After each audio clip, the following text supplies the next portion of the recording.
कभी ऐसा लगा है कि तुम पूरी मेहनत कर रहे हो लेकिन फिर भी लाइफ आगे नहीं बढ़ रही। माइंड थक जाता है, इमोशंस उलझ जाते हैं और ऐसा लगता है जैसे अंदर कुछ गड़बड़ है, पर पकड़ में नहीं आता कि क्या। यही point good vibes good life पकड़ता है कि प्रॉब्लम बाहर नहीं, हमारी अंदर की एनर्जी में होती है। और जब एनर्जी बदलती है तो लाइफ की पूरी डायरेक्शन बदल जाती है। आज की इस समरी में हम बात करेंगे उन आइडियाज की जो शायद छोटे लगें लेकिन असर इतने बड़े डालते हैं कि तुम्हें खुद भी शॉक होगा। अगर तुम नेगेटिव साइकिल्स में फंसे रहते हो, लोगों की बातों से हर्ट हो जाते हो या बार बार वही गलती दोहराते हो, तो यह वीडियो तुम्हारे लिए बहुत कुछ बदल सकती है। क्योंकि इस किताब में ऑथर एक ऐसा तरीका बताते हैं जो मोटिवेशन नहीं, एक्चुअल ट्रांसफॉर्मेशन लाता है। तो चलो शुरू करते हैं इस जर्नी को और समझते हैं कि कैसे अपनी वाइब्रेशन को हाई करके हम अपने रिश्ते, काम, कॉन्फिडेंस और पूरी रियलिटी को अपग्रेड कर सकते हैं। अगर आप सेल्फ ग्रोथ में जेन्युइनली आगे बढ़ना चाहते हैं तो इस वीडियो को एंड तक जरूर देखना। और हाँ, लाइक और सब्सक्राइब करना मत भूलिए, क्योंकि ऐसी ही पावरफुल समरीज हम हर बार लाते रहते हैं। चलिए शुरू करते हैं। गुड वाइब्स गुड लाइफ, अध्याय 1, आत्म प्रेम की गलत धारणा। कभी तुम्हें महसूस हुआ है कि तुम खुद से प्यार तो करते हो लेकिन फिर भी भीतर एक खालीपन रहता है? यही वह जगह है जहां यह अध्याय सीधे चोट करता है। ये बताता है कि हम सब आत्म प्रेम को समझते कुछ और हैं, जीते कुछ और हैं और चाहत रखते हैं उससे बिल्कुल अलग चीज की। लेखक की पहली बात यही है कि आत्म प्रेम कोई सजावट नहीं, बल्कि एक गहरी नींव है। लोग इसे आराम, खरीदारी या सोशल मीडिया वाली खुशी से जोड़कर देखते हैं, जबकि असल में आत्म प्रेम वहां दिखता है जहां तुम अपने लिए खड़े होते हो। सच बात यह है कि हम में से बहुत लोग खुद की भावनाओं से समझौता करते करते इतना आगे बढ़ चुके हैं कि अब यह समझ ही नहीं आता कि हमें किस चीज से तकलीफ होती है और किससे राहत। सोचो, एक साधारण सुबह की। आंख खुलते ही तुम वही करते हो जो लगभग हर कोई करता है। फोन उठाते हो, नोटिफिकेशन देखते हो, यह जांचते हो कि कौन क्या चाहता है। तुम्हारा दिन शुरुआत से ही दूसरों की मांगों में बढ़ जाता है। इस एक छोटे से पल में तुमने खुद को पीछे रख दिया और यही आदत धीरे धीरे तुम्हारी ऊर्जा को कम करती जाती है। तुम जितना अपने भीतर को अनसुना करते हो, उतना ही बाहर की दुनिया तुम्हें अनसुना करने लगती है। अजीब बात यह है कि इंसान दूसरों की गलतियों, मूड और उम्मीदों को तो बड़ी आसानी से समझ लेता है, लेकिन खुद की भावनाओं को स्वीकार करना उससे भी ज्यादा कठिन लगता है। अगर कोई तुम्हें कभी कभी नजरअंदाज कर दे, तुम चुप रह जाते हो। अगर कोई तुम्हारी सीमा पार कर दे, तुम सह लेते हो। तुम जानते हो कि यह अंदर से तुम्हें चोट पहुंचाता है, लेकिन फिर भी तुम उसे जाने देते हो। बाहर से यह सज्जा नहीं लगती, पर भीतर यह छोटी छोटी दरारें समय के साथ बड़ा असर छोड़ जाती हैं। जरा एक पल के लिए सोचो, तुमने तय किया था कि शाम को थोड़ी देर अपने लिए समय निकालोगे, किताब पढ़ोगे, टहलोगे या बस अपने मन को थोड़ा सांस दोगे। लेकिन जैसे ही किसी ने बुलाया, तुमने तुरंत अपने ही प्लान को छोड़ दिया। यह नजर में छोटा लगता है, पर इसी छोटी आदत से तुम्हारा मन सीख जाता है कि उसकी इच्छा की कोई कीमत नहीं है। धीरे धीरे तुम्हारा आत्मविश्वास वहीं से टूटना शुरू हो जाता है जहां तुम अपने वादों को खुद ही तोड़ते हो। अगर ध्यान से देखो तो यही वह गलती है जिसे अधिकतर लोग पकड़ ही नहीं पाते। वे सोचते हैं कि ना कहना बुरा है, लेकिन खुद को बार बार ना कहना और भी बुरा होता है। दूसरों को खुश रखना गलत नहीं, पर खुद को दुखी रखना निश्चित रूप से गलत है। यही वह बिंदु है जहां लेखक अपने अनुभव से एक और सच्चाई बताता है। जब इंसान खुद की कीमत नहीं समझता, तो दुनिया कभी उसे ज्यादा महत्व नहीं देती। ये बात सुनकर मन थोड़ी देर के लिए असहज हो सकता है, लेकिन यही सच्चाई जीवन बदलती है।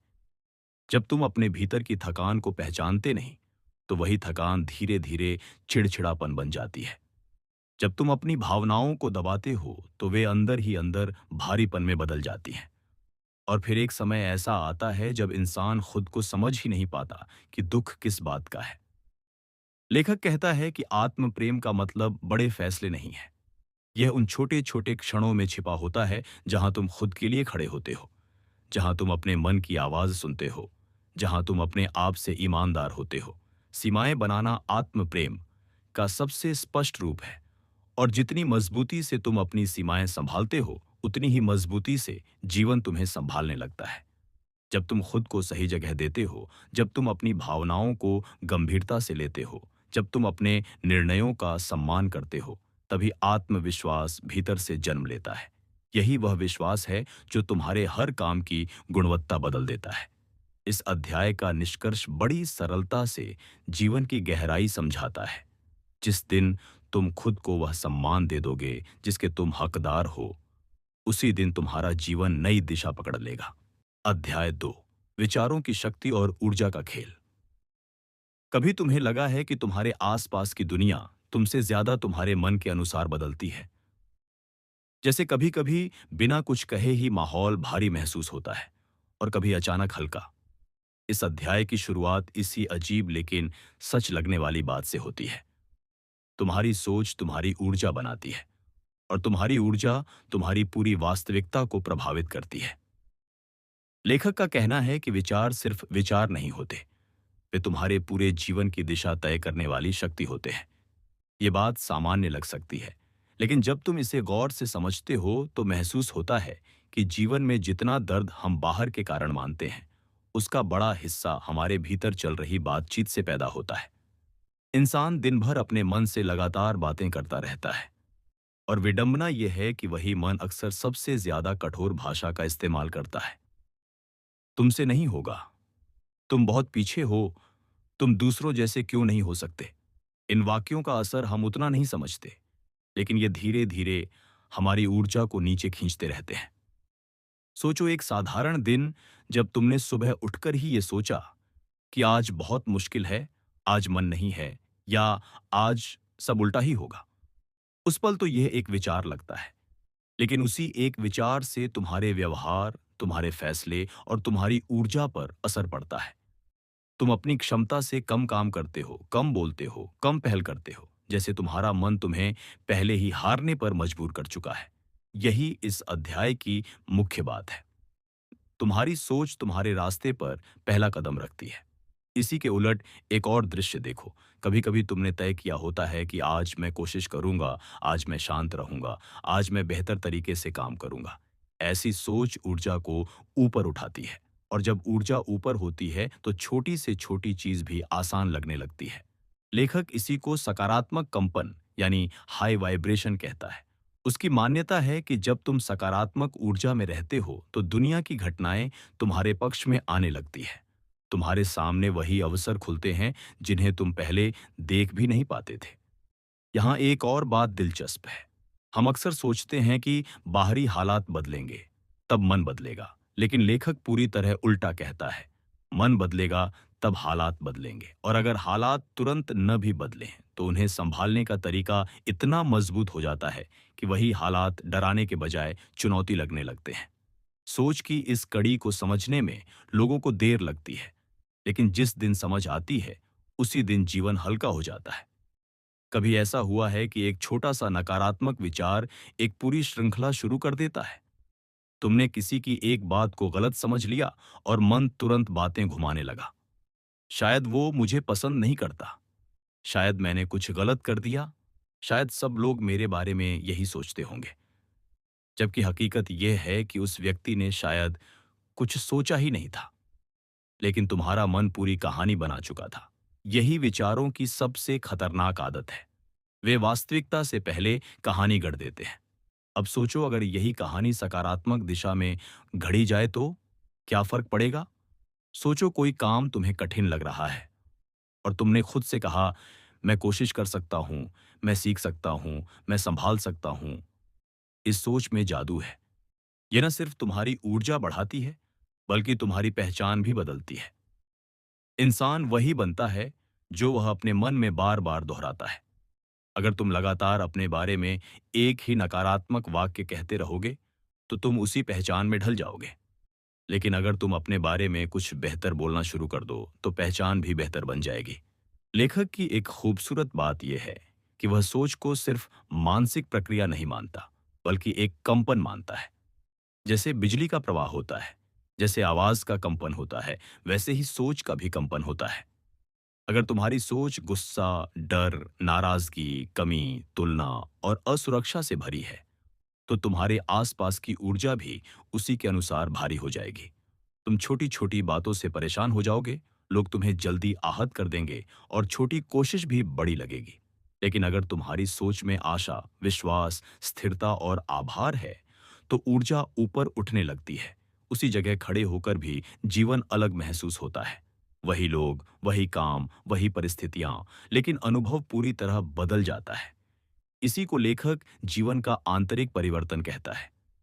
ये बाहर से दिखता नहीं, लेकिन अंदर से तुम्हारी दुनिया बदल देता है। इस अध्याय का निष्कर्ष बेहद सीधा लेकिन गहरा है। तुम्हारी सोच तुम्हारे जीवन की सबसे पहली ईंट है।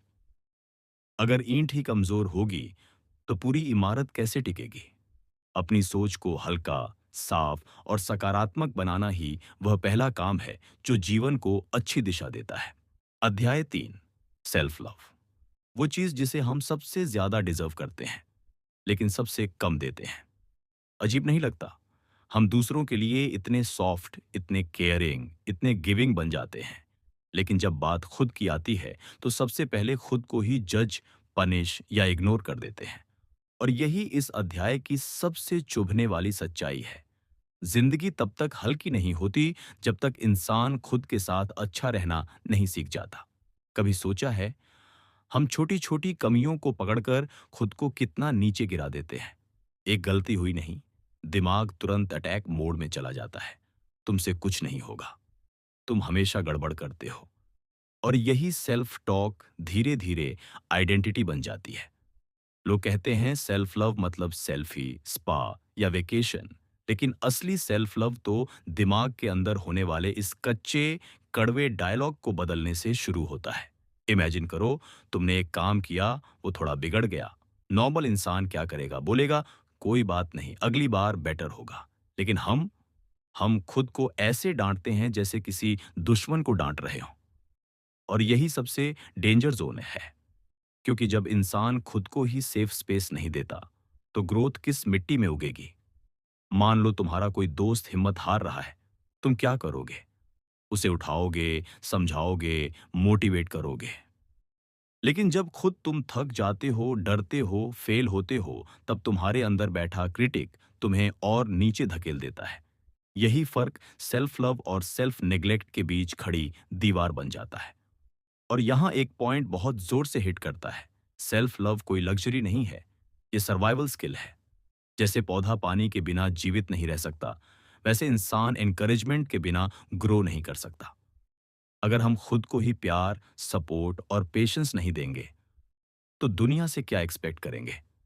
पर ठहरो, सबसे शॉकिंग बात यह है कि हम खुद को प्यार इसलिए नहीं दे पाते क्योंकि हम दूसरों की अप्रूवल के आदी हो चुके हैं। बचपन से सुनते आए हैं कि अच्छे बनो, सबको खुश रखो, सबकी सुनो।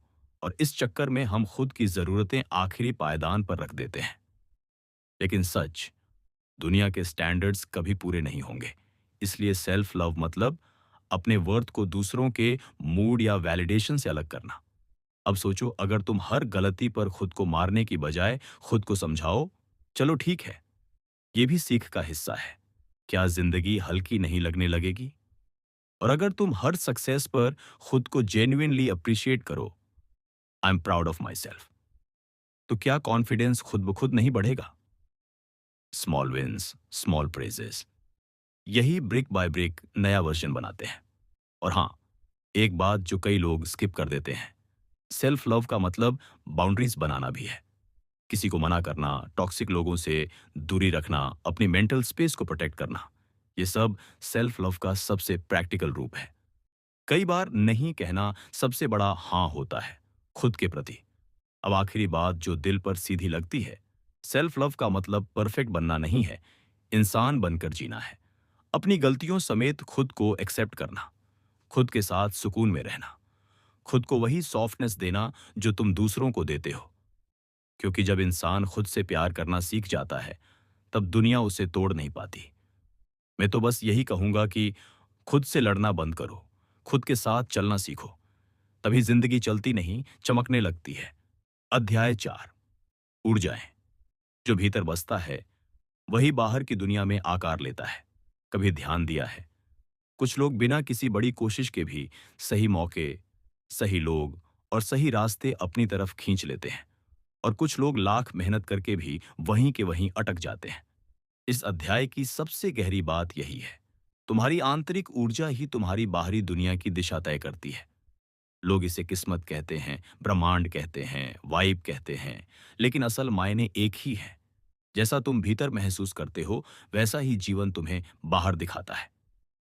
मान लो तुम्हारा मूड पहले से ही भारी है, मन में हल्का सा डर या तनाव है, तो उस दिन की छोटी छोटी बातें भी बड़ी लगने लगती हैं।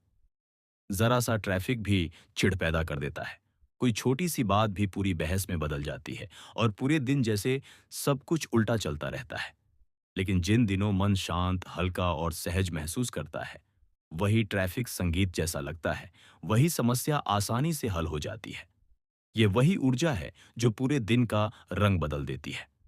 अब कल्पना करो कि सुबह उठते ही तुम्हारे भीतर बेचैनी की लहर दौड़ रही है, और तुम उसी एहसास को लेकर पूरे दिन के कामों में लग जाते हो।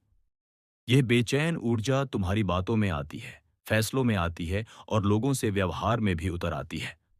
और जितनी परेशान ऊर्जा तुम बाहर भेजते हो, उतना ही परेशान माहौल तुम्हारी ओर लौट आता है। लोग इसे संयोग समझते हैं, पर यह असल में हमारी अपनी ऊर्जा का परावर्तन होता है। एक साधारण दृश्य सोचो। तुम किसी ऐसे व्यक्ति से बात कर रहे हो जिसका मूड पहले से बिगड़ा हुआ है। तुम्हें कैसा लगता है? बेमन, थका हुआ, असहज, है ना? अब उल्टा सोचो। अगर तुम शांत, सहज और सकारात्मक हो, तो सामने वाला कितना भी उत्तेजित क्यों ना हो, तुम्हारी ऊर्जा थोड़ी देर में उसे भी नरम कर देती है। यही रोजमर्रा जिंदगी का सबसे अनदेखा सच है। ऊर्जा फैलती है, और यह सामने वाले को भी छू लेती है। इस अध्याय की एक ऐसी बात जो झटका देती है। नकारात्मक ऊर्जा सिर्फ मूड नहीं बिगाड़ती, मौके भी रोक देती है। जब मन में डर, संदेह या ओवरथिंकिंग भरी हो, तो दिमाग वही चीजें ढूंढता है जो इन भावों को सही साबित कर दें। कोई भी अवसर जोखिम जैसा लगता है, कोई भी रास्ता धुंधला नजर आता है, और हमें लगता है जैसे जिंदगी रुक गई हो। लेकिन रुकावट अक्सर हालात में नहीं, हमारी ऊर्जा में होती है। अब जरा ये सोचो, अगर तुम्हारी ऊर्जा धीरे धीरे बदलने लगे, डर की जगह उत्सुकता आ जाए, शिकायत की जगह शांति आ जाए, तो दुनिया कितनी अलग लगने लगेगी। यह बदलाव किसी जादू से नहीं आता, छोटी छोटी आदतों से आता है। सुबह उठकर एक पल आभार महसूस करना, दिन में कुछ क्षण गहरी सांस लेना, रात को सोने से पहले एक सकारात्मक विचार पकड़ना। ये छोटे छोटे कदम भीतर की ऊर्जा को हल्का, साफ और मजबूत बनाते हैं। और दुनिया की सबसे कम आंकी गई सच्चाई, तुम किन लोगों के साथ समय बिताते हो। नकारात्मक लोग सिर्फ बातें नहीं, ऊर्जा भी थका देती है। जैसे उनका मानसिक बोझ तुम्हारी भावनाओं में घुल जाता है। और सकारात्मक लोग सिर्फ समर्थन नहीं देते, दिशा भी दिखाते हैं। इसलिए यह समझना भी आत्मसम्मान का हिस्सा है कि कौन तुम्हारी ऊर्जा बढ़ाता है और कौन उसे खा जाता है। जहां तुम्हारी शांति खतरे में हो, वहां दूरी बनाना ही बुद्धिमानी है। कभी कभी कम ऊर्जा वाले दिन आना बिल्कुल सामान्य है। कोई भी इंसान रोज चमक नहीं सकता। फर्क सिर्फ इतना है कि तुम उस भारीपन को अपने ऊपर जमा रहने देते हो या उसे धीरे धीरे छोड़ देते हो। खुद को दोष देने की जगह खुद को थोड़ा समय देना, यही ऊर्जा के बदलाव की पहली सीढ़ी है। क्योंकि जब तुम खुद को नरमी और धैर्य देते हो, तुम्हारी ऊर्जा खुद ही ठीक होने लगती है। और अंत में वही बात जो पूरे अध्याय को एक सांस में समेट देती है। जिंदगी बाहर से नहीं बदलती, भीतर से बदलती है। पहले मन की ऊर्जा साफ होती है, फिर हालात साफ दिखने लगते हैं। साफ मन, हल्की ऊर्जा और शांत भीतर, यही आगे की राह को रोशन बना देते हैं। अध्याय 5। खुद को जिस नजर से देखते हो, दुनिया भी तुम्हें उसी नजर से देखती है। सबसे अजीब बात पता है क्या है?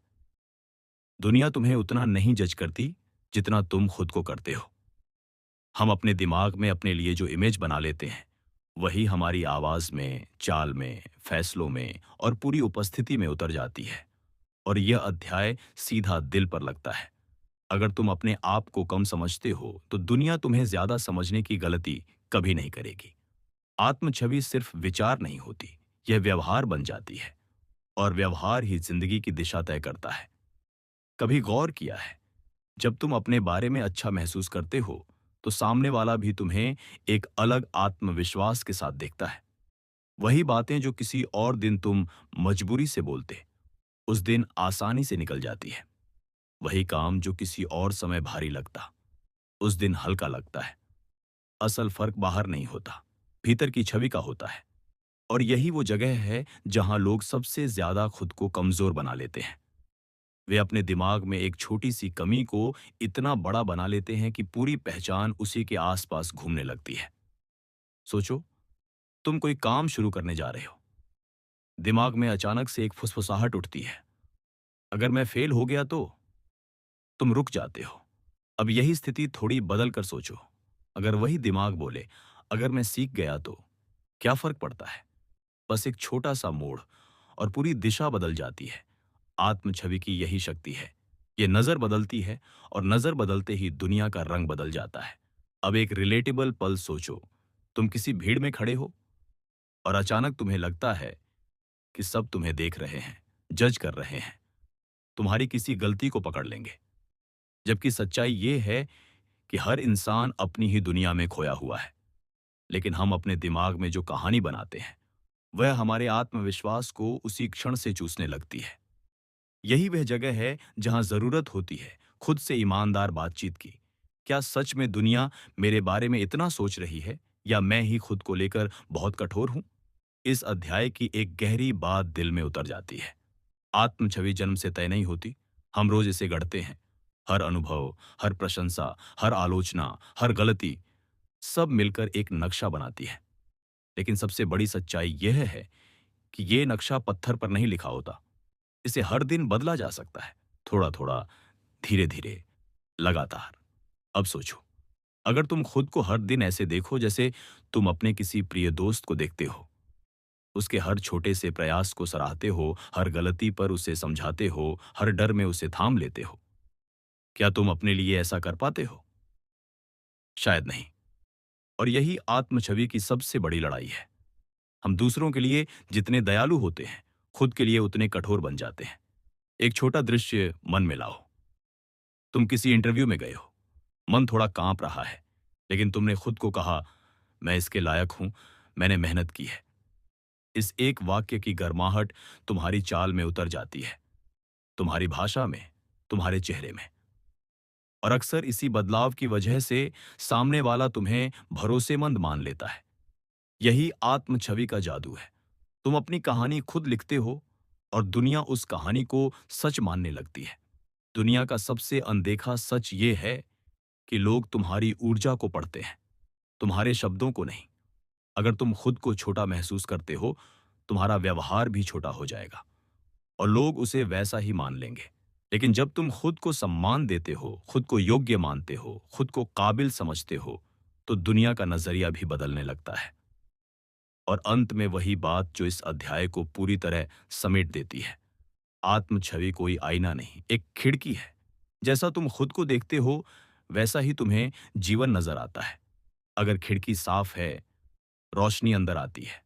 अगर खिड़की धूल से भरी है, बाहर की दुनिया भी धुंधली लगती है। जिंदगी वही बदलती है जहां से तुम खुद को देखना शुरू करते हो, और वही बदलना सबसे जरूरी होता है। अध्याय 6। ऊर्जा वही लौटकर आती है जो तुम दुनिया को भेजते हो। कभी कभी जिंदगी ऐसे पल सामने रख देती है कि तुम्हें खुद नहीं समझ आता कि ये सब मेरे साथ क्यों हो रहा है। लोग बदल जाते हैं, हालात उलट जाते हैं, और कई बार वही मेहनत भी रंग नहीं लाती जो तुमने दिल लगाकर की थी। लेकिन इस अध्याय की बात तुम्हें सीधा अंदर तक हिला देती है। दुनिया तुम्हें वही वापस देती है जो तुम उसके प्रति महसूस करते हो। तुम्हारे इरादे, तुम्हारे विचार, तुम्हारा रवैया, तुम्हारी ऊर्जा, ये सब बिना शब्दों के लोगों तक पहुंचती है, और उनकी ऊर्जा भी उसी तरंग में तुम्हें लौट कर मिलती है। यही वजह है कि कुछ लोग जहां जाते हैं, वहां माहौल हल्का हो जाता है, और कुछ लोग बिना कुछ कहे भी माहौल भारी कर देते हैं। सबसे पहले एक पल याद करो, वो दिन जब तुम बिल्कुल शांत थे, उम्मीद से भरे हुए, और अचानक छोटी सी चीज भी तुम्हें खुश कर देती थी। उसी दिन शायद तुम्हें ऐसे मौके मिले, ऐसे लोग मिले, ऐसे बातचीत के क्षण मिले जो खुद ब खुद सकारात्मक लगते थे।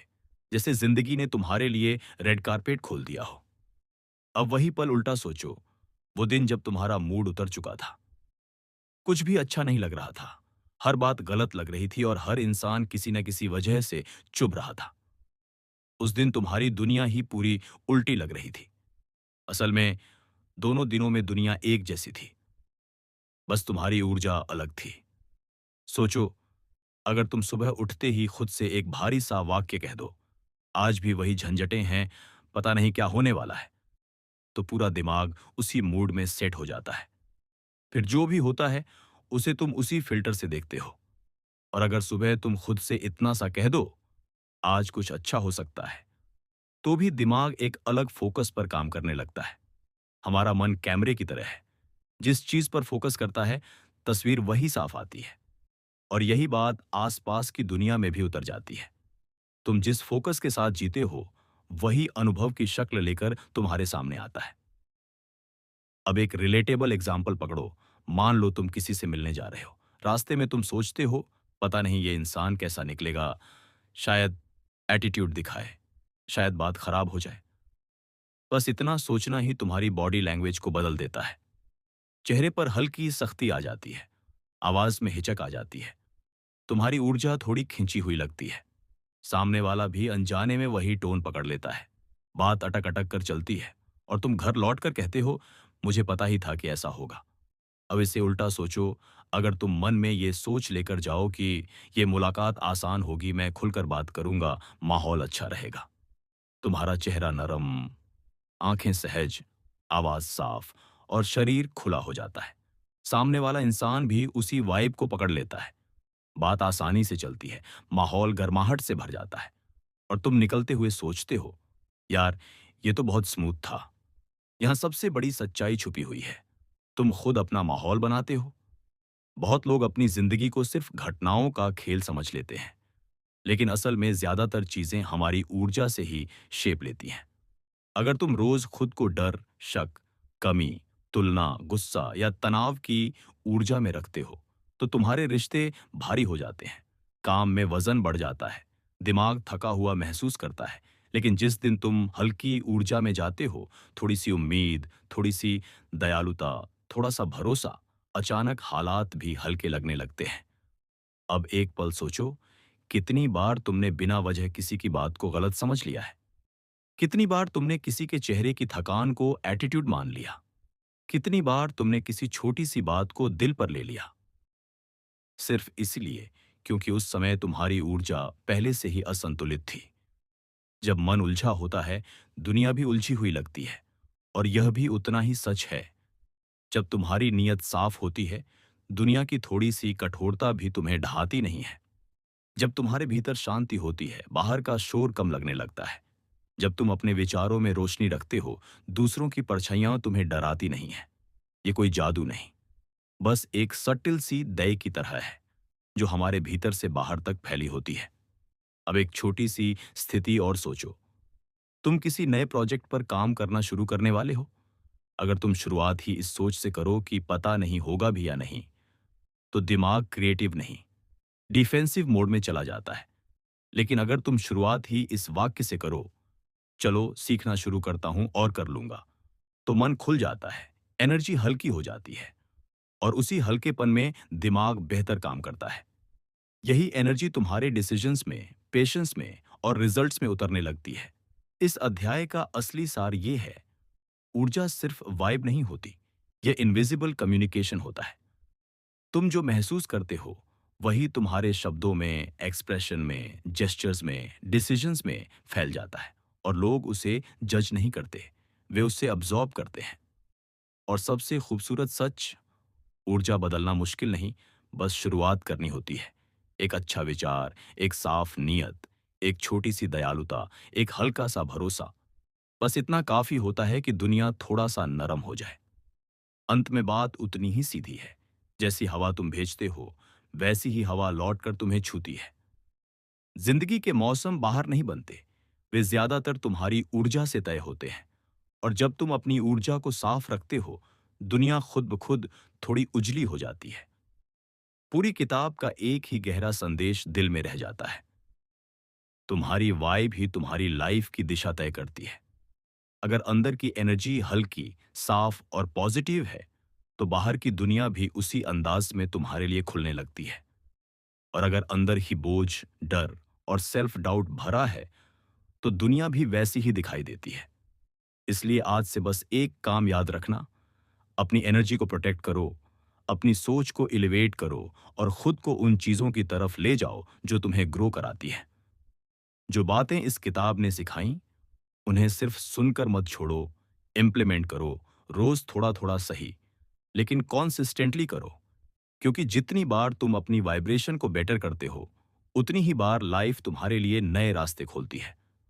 अगर ये समरी ने तुम्हें थोड़ी सी भी क्लैरिटी दी, थोड़ा सा भी पुश दिया, तो वीडियो को लाइक कर देना, शेयर कर दो किसी ऐसे इंसान के साथ जिसे वाइब और लाइफ दोनों बेहतर करनी है। और हाँ, चैनल मोटिवेशनल समरीज को सब्सक्राइब करना मत भूलना, क्योंकि आगे तुम्हारे लिए और भी पावरफुल किताबों के लेसन आने वाले हैं।